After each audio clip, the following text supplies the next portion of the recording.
روز محشر آپ کی اولاد آپ سے یہ شکایت نہیں کرے گی کہ آپ نے انہیں عالی شان گھر نہیں دیا،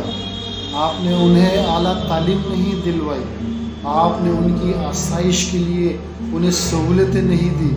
آپ نے انہیں بڑی بڑی گاڑیوں میں نہیں گھمایا، آپ نے انہیں سیر و تفریح کے لیے نہیں گھمایا۔ ہاں البتہ قیامت کے دن وہ آپ کو گریبان سے ضرور پکڑے گی اور یہ شکوہ کرے گی کہ آپ نے انہیں قرآن کی تعلیم نہیں دی، کہ آپ نے انہیں بری صحبت سے نہیں بچایا، کہ آپ نے انہیں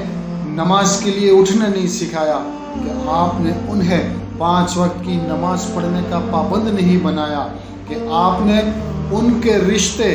سٹیٹس کی وجہ سے کہ امیر گھرانوں میں، اونچے سٹیٹس والے گھرانوں میں رشتہ ڈھونڈنے کے چکر میں آپ نے ان کی شادیوں میں دیر کروائی اور انہیں فتنے میں مبتلا کروایا،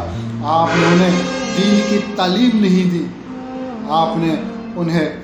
اللہ کا ڈر نہیں سکھایا، آپ نے انہیں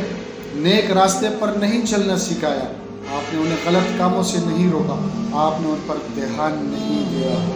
اس وجہ سے قیامت والے دن بروز محشر ہماری اولادیں ہمیں گریباں سے پکڑ کر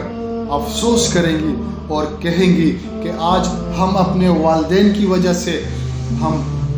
برے اعمال میں مبتلا تھے، انہوں نے ہمیں روکا نہیں اور آج ہم جہنم کے مستحق ہو گئے۔ تو میرے بھائیو اور دوستو،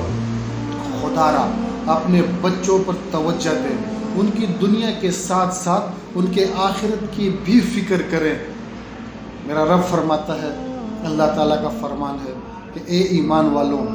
اپنے آپ کو اور اپنے گھر والوں کو اس آگ سے بچاؤ جس کا ایندھن انسان اور پتھر ہو۔